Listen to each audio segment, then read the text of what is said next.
Your transport will be arriving shortly. Asante-san, enjoy your Asante-san, Safari. as we say here in Harambe, Twende, that means let's go. Jumbo friends, and welcome to Kilimanjaro Safaris.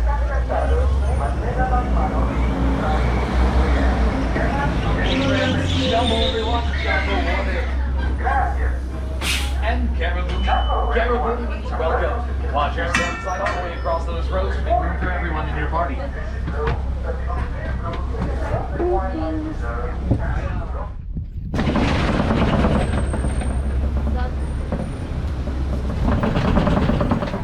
Alright, so here we are in the middle of Syrian forest. As you can see, it is nice and shady around here. But it looks like we're going to get our first glimpse of an animal here on the right-hand side. Those animals are okapi. Okapi are very recognizable for those zebra-like stripes they have all over their legs. Because of those stripes, many people are led to believe these animals are related to zebra, when in fact, they're the closest living relative to the giraffe. You might not necessarily see that connection right away, but if you take a look at their head, you might notice that head is almost the same exact shape as a giraffe's head. It's a pretty good first indication these animals might be related after all. As we come around this turn, we are approaching a watering hole, and that's a great place to keep an eye out for animals. In fact, up on the hill on the right-hand side here, you might notice there is this beautiful black and white bird kind of hiding way up there in the bushes. It's known as a saddle-billed stork. You can just barely see that beautiful orange, black, and yellow bill. Now, those birds can grow to be up to 5 feet tall. Most of the time they will be sitting down in the shade cooling off, but they can also reach their wings out pretty wide as well, reaching up to 8 feet wide. Now up on the hill on the right-hand side, way up there, you can see those rusty brown-colored antelope known as bongos. Bongos are also known as the ghosts of the forest. That's because they're very difficult to find out here. Now, you might also notice the horns on their head are slanted backwards. That's done to allow them to navigate through all the brush without getting caught up on any of the branches or leaves. Just up ahead of us, we can see an animal that looks fairly similar to those bongos. These are greater kudu.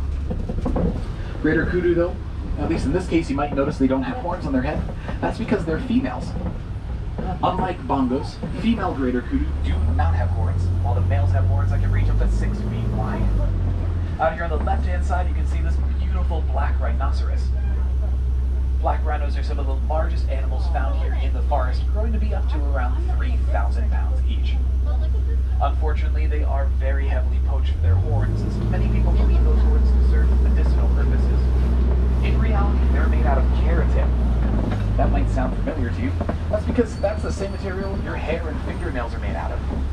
Because of all the poaching that's been going on for those horns, though, there's less than 5,000 black rhinos left in the entire world today.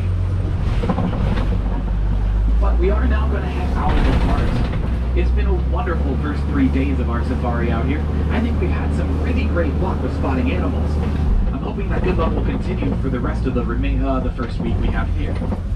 This path is going to bring us over in just a day or two's time to the Safi River, a great place to keep a lookout for animals that like to use the waters to stay cool. And just like that, these past 2 weeks have flown by more or less, 2 days I should say, flown by more or less like 6.5 seconds or so. Now we are going to want to keep our eyes peeled on the surface, as you never know where animals might be hiding down in the rivers, much like these Nile hippopotamuses you can see on the left. Now, a group of hippos together is known as a bloat. It's fairly fitting considering these animals can weigh up to 5,500 pounds each. Now, they will hold their breath for around 8 minutes at a time. During that time, they'll remain almost completely submerged under the surface of the water. They'll come up for a breath and go right back under. Once the sun completely sets low, they climb out onto the banks of the river and they'll graze on grasses for miles at a time. Those grayish-white birds you can see on the island there, and on the island coming up as well, are known as pink-backed pelican. They get their name from the pinkish color that appears in between their wings during mating season. They have fairly impressive wingspans too, reaching around 8 feet wide, just like the saddle-billed stork. Now, to give you an idea of just how big that is, take a look at that canopy above your heads. That entire width over your head is about how wide your wings stretch. Now it does look like we are coming up to one of the older bridges on the reserve. Definitely looks like it's seen some better days, so I'll be taking it pulley here, nice and slowly. As we cross over this bridge, take a look on the left-hand side, and you might notice there are some Nile crocodiles in the water below. Nile crocodiles are the largest of the crocodilian species, growing to be up to 20 feet long and weighing up to 500 pounds. In order to keep up with that massive size, these animals will eat up to half of their body weight in food in a single sitting. That means in one meal, they're found eating around 250 pounds worth of meat. Now that meal only comes about once a week. Believe it or not, when food is more scarce, crocodiles can survive months at a time without eating anything at all. And as we come around this turn here, we are leaving the rivers behind as we make our way over to the Savannah. We've had a wonderful first week together. The second week should hopefully prove just as successful, as the Savannah is home to some of the most famous animals in the world. The entrance is marked here on the right-hand side by this baobab tree. The baobab tree is also known as the upside-down tree.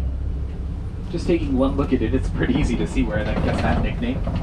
These trees remain leafless for 9 months out of the year, thus trying to conserve as much water as possible. Inside those massive trunks, they hold thousands of gallons of water at a time inside. During the drier seasons, the animals that call the Savannah home tend to rely on those trees as a source of water. That's why they've also been given the nickname, the Tree of Life. And as we make our way down onto the Savannah, take a look out on the right-hand side there. Laying down in that opening, you can see some of my favorite animals, those tan, brown, and white antelope known as springbok.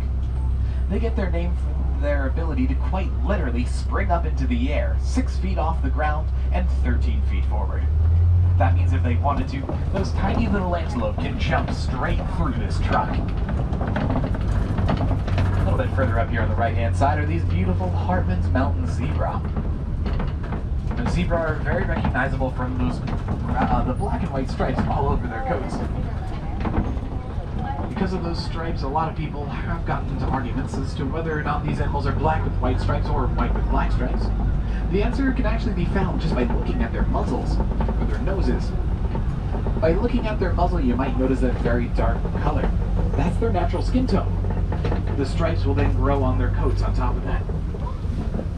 Now here on the left-hand side, we are approaching a den. These are great opportunities to keep a lookout for predators, as a lot of them will stay inside the dens and protect themselves from any inclement weather. Looks right now, though, as if some of these animals are laying in the shade of the trees far out there on the left. Those are African wild dog. African wild dog are also known as the painted dog. They get that name from the paint markings that completely cover their coats. Those markings help them to identify each other from up to a mile away when hunting. And they are very, very good at hunting, too. In fact, they're some of the most successful hunters in the world, with a success rate that hovers right around 90%. Out on the left-hand side there, you can see some sable antelope, those chocolatey brown-colored antelope. Sable antelope are the emblem of our reserve here in Harambe. That's because they're very defensive of their herd, and especially their young. We admire that trait about the animals and hope to be as defensive of all animals found on the reserve as they are of their own kind. Now coming up here on the left-hand side are some members of a tower. That's right, these are some Maasai giraffe. The giraffe are the tallest animals in the world. They'll grow to be about 20 feet tall once fully grown. They do get a very big kickstart on that number right from birth, considering a baby giraffe begins life standing around 6 feet tall. They're also welcomed into the world by a 6-foot drop straight onto the ground. I'll take a look over there at the larger one you see. You might notice its tongue reaching out to grab onto all the leaves on those trees. Those tongues they have are extremely useful. In fact, they can be the length of your forearm. That means they'll reach from your elbow all the way up to your fingertips. Now, they are also known as prehensile. That word means finger-like. And it allows them to move those tongues of theirs any which way they need to, helping them to reach up and grab onto leaves and pull back to their mouth. It makes eating quite a bit easier. Now, they will spend the vast majority of their day eating, In fact, up to 22 hours of a giraffe's day is spent doing absolutely nothing but eating. That doesn't really leave a lot of time for much else, but they don't really need all that much time for other things. Something like sleeping, for instance, will only make up about 30 minutes of a giraffe's day. Now, also take a look up on the hill on the left-hand side there. You can see that beautiful Patterson's eland.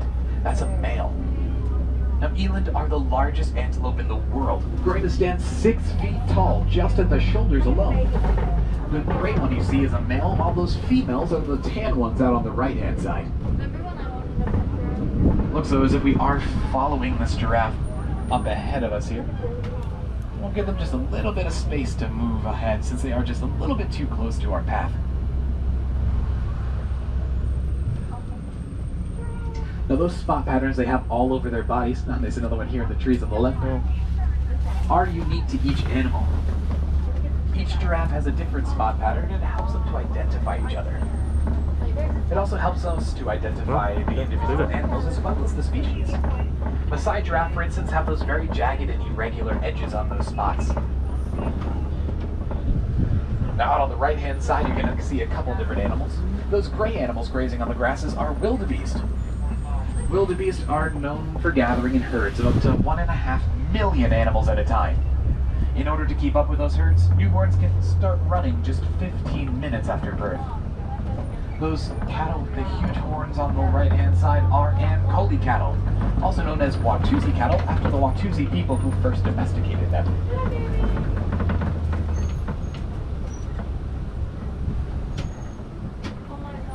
We're going to go nice and slow past this giraffe on the right-hand side. We can't come to a complete stop that close to the animals since they do tend to be more on the curious side of things.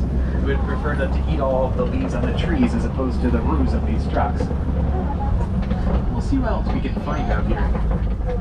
Oh, as a matter of fact, it looks like over on the left-hand side I can see a couple of fallen down trees. We'll see if we can follow this path around and find what might have knocked them over. Oftentimes, fallen down trees are a really great indication that the bulldozers of the savannah or the mighty elephant might not be too far away. So we'll follow this path of destruction and see what we can find.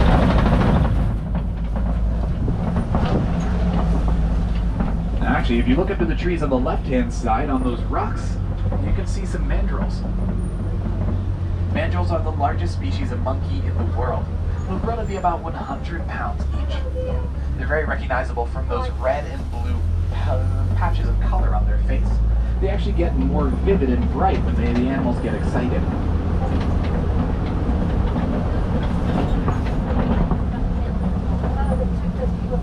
Alright, it looks like this road has been washed out by a mudslide. However, looks like there might have been a new inhabitant out here on the right-hand side, as there is an African elephant way back there. Now, elephants are the largest land mammals on Earth, growing to be up to 15,000 pounds each. They're very recognizable for the massive ears they have, ivory tusks on either side of their face, as well as those prehensile trunks, very similar to a giraffe's tongue. The trunks allow them to pick food up off the ground and bring it to their mouths to eat, hold up to 5 gallons of water at a time, spraying it into their mouths to eat, or onto their backs to shower. Alright, well, looks like we're coming up to another bridge. This one looks even worse than the last one. I don't really like backing these trucks up, so we're going to go ahead and go pulley-pulley again, since it seemed to work so well last time for us.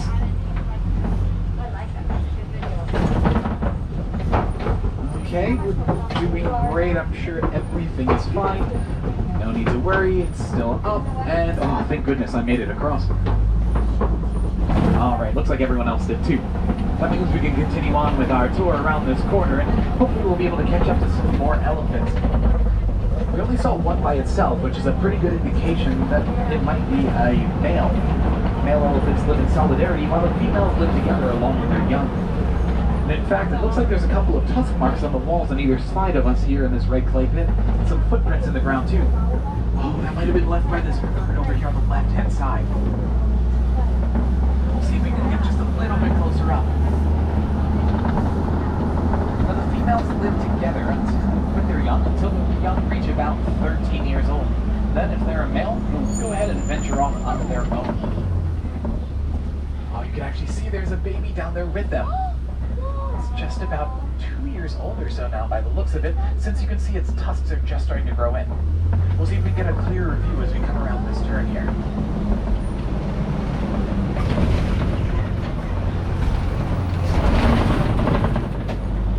Now, one of the amazing things we learned about these animals by studying them right here on the reserve is that elephants are afraid of bees.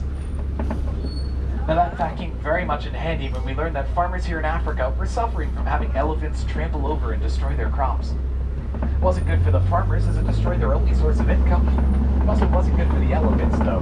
The farmers became very defensive of their land and generally didn't have a very bright outlook for the animals either. We decided to help out this situation by building fences around the farmers' property and incorporated beehives into those fences. It was very successful in keeping the elephants away from their crops, saving both the crops as well as the elephants' lives. It also gave the farmers another product to sell, as they can now collect the honey and bring it to market with them. It meant that if anything were to happen to their crops again in the future, they would have a way of continuing to make at least a little bit of money to buy. And here on the left-hand side is this island covered with greater flamingo. They're the largest of the flamingo species and the lightest in that pink color they're known for. You might also notice towards the center of the island there are a couple of gray birds. Now those are still flamingos. Believe it or not, those are flamingo babies. They start off that sort of dullish gray color. They only turn pink as they eat brine shrimp. It's very rich in a substance known as beta-carotene. Now, one of the other amazing things about these birds is that if you were to take a look at their legs, you might notice those joints about halfway down and think they might be their knees. That is, though, incorrect. Believe it or not, those joints on a flamingo's leg are their ankles. From that point down on their leg is just their foot. Now that's kind of an interesting fact, but it makes a lot of sense as to why those joints bend backwards instead of forwards. It matches really closely the way that our ankles also move. Now it looks like we're coming up to a mud pit here on the left-hand side. It's a good resource for animals with more sensitive skin, much like those white rhinoceroses out there in the shade. Now they roll around in the mud to completely cover themselves in it. The mud will act as a sort of natural sunscreen for the animals. It also acts as a natural bug repellent for them too. Let's see if we can get a nice up-close view of them here in just a moment.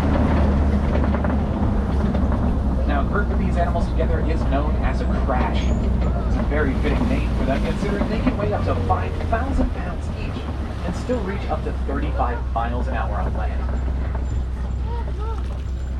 There's nothing to be too afraid of with these animals, though. In fact, a lot of people say that they have very similar personalities to that of a golden retriever. They're very, very friendly creatures. It's just they can't see that well. In fact, they can only really see about 10 feet clearly in front of them. From 100 feet away, they can't even detect a human being standing still. It's because of that poor eyesight that they get very scared easily. When they get scared, then they start to charge. Oh wow, take a look up here in the shade on the left-hand side. Laying down just behind those trees are a couple of cheetah. Now, cheetah are the fastest land mammals on Earth. They're capable of going from a standstill to running at 60 miles an hour in less than 3 seconds. They can't hold that speed for long, as they're mostly sprinters as opposed to distance runners. After a few hundred yards, they'll have to slow down to catch their breath. Then when they reach top speed, they've been known to hit up to 70 miles an hour. At that top speed, they can cross the entire length of a football field in just 3 seconds. They can only really run the length of about 2 football fields, though. After that, they get a little bit overheated and need to move around. Oh wow, take a look on the top of the copy here on the left-hand side. You might notice there's a male lion laying down.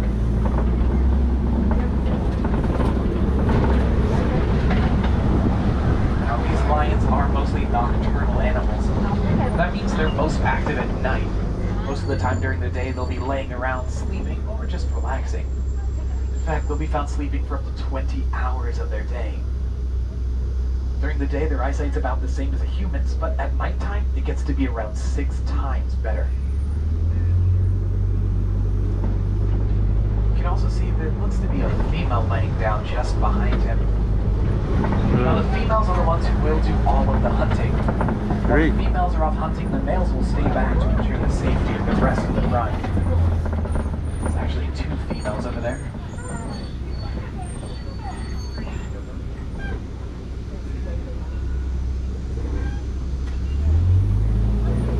You can also see those massive paws that these big cats have on their feet. They're very, very soft and padded.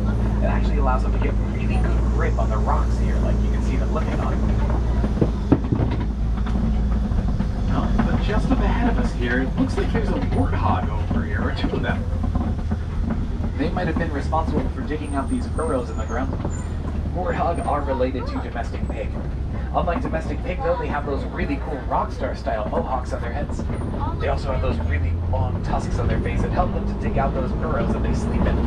They'll actually back themselves into the burrows and sleep facing outward. It helps them to defend themselves whenever needed. And here on the right-hand side, I can see there are a couple of eggs laying down on the ground. Those are ostrich eggs. As a matter of fact, just behind that research vehicle on the right-hand side, you can see a couple of those ostriches. The largest birds in the world. They're also the largest eggs in the world, too. Those eggs can weigh about 3 pounds each, which is the same as 2 dozen chicken eggs. A little bit closer to us, though, you can see those beautiful brown and white antelope. Those are known as Bontebok. Bontebok have a really amazing story behind them. In the sunlight, their coats get a beautiful purplish hue. Unfortunately, it made them a very big target for poachers, and at one point, they're poached so heavily, there are only 17 of them left in the entire world. It was only because of a quick-thinking farmer who built a fence around the last remaining 17 that they were saved from extinction. They made a remarkable comeback today, where their numbers worldwide can be found well into the thousands. Great comeback story for the animals. Serves as an amazing reminder that even one person's actions can be more than enough to change the future for these incredible creatures. Now we have just found ourselves entering into Magadi Glen. It's one of the newest areas on the reserve. The name translates to mean hot springs, which is exactly what you can find out here. Makes it a good stopping point for animals to get a drink of water or 2 along their travels. Now it looks like the wardens have been doing a little bit of construction over here on the left-hand side. On reserves like this one, our main goal is to protect the animals that we have on the reserve, or we can find on the reserve. One of the easiest ways to do that is to create environments that can let these animals sort of live their best lives and really thrive. This construction is a perfect example of that, and hopefully all this construction will mean that even more animals can be protected and, well, have amazing stories to tell and really educate everyone that comes out to see them.